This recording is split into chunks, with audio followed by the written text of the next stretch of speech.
విశాఖ గోమాంసం కేసులో ట్విస్ట్ నెలకొంది. టీడీపీ నేత సుబ్రహ్మణ్యం గుప్తాను కాపాడుతున్నారు పోలీసులు.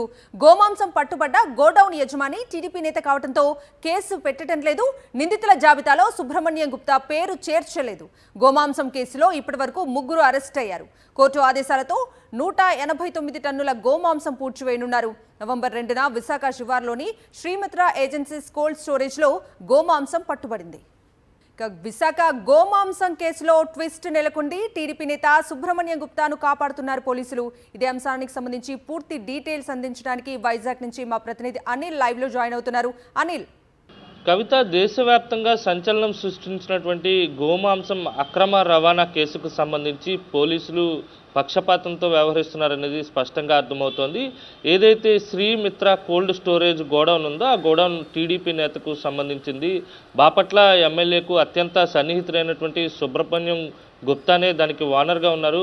అందులో గోమాంసం పట్టుబడితే గోమాంసం ఉన్నట్టుగా కూడా అధికారులు నిర్ధారించిన తర్వాత ఏమాత్రం అతనిపై చర్యలు తీసుకోవడానికి ప్రభుత్వం కానీ ఇటు పోలీసు యంత్రాంగం కానీ ముందుకు రాలేదని చెప్పాలి. ఇప్పటి వరకు కూడా ఈ కేసుకు సంబంధించి 3 అదుపులోకి తీసుకున్నామని, మరో 3 కోసం గాలిస్తున్నామని పోలీసులు చెబుతున్నప్పటికీ కూడా నిందితుల జాబితాలో సుబ్రహ్మణ్యం గుప్తా పేరు లేకపోవడం ఇటు ధార్మిక సంఘాలతో పాటు హిందూ సంఘాలను ఒకంత ఆందోళనకు గురిచేస్తోంది. ఎందుకంటే పెద్ద ఎత్తున వ్యతిరేకత వ్యక్తమైంది. గోమాంసం విశాఖ వేదికగా అక్రమ రవాణా జరుగుతుంటే ప్రభుత్వం ఏం చేస్తుంది, వ్యవస్థ ఏం చేస్తుందని ధార్మిక సంఘాలతో పాటు విశ్వ హిందూ పరిషత్ పెద్ద ఎత్తున ఆగ్రహాన్ని వ్యక్తం చేసింది. ఇదే సందర్భంలో ఖచ్చితంగా గోడౌన్ యజమానిపై చర్యలు తీసుకోవాలని చెప్పి డిమాండ్ చేసినటువంటి తరుణంలోనే తాజాగా నిన్న గోమాంసం అంతటిని కూడా ఖననం చేసేటువంటి ప్రక్రియను ప్రారంభించారు. అయినప్పటికీ కూడా నిందితుల జాబితాలో ఇటు గోడౌన్ యజమానికి ఏమాత్రం సంబంధం లేదు అనే విధంగానే పోలీసులు వ్యవహరించారు. మొత్తంగా చూస్తే కనుక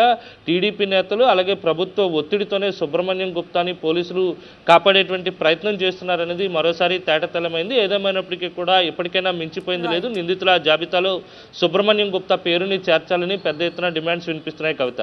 రైట్ అనిల్, థ్యాంక్ యూ.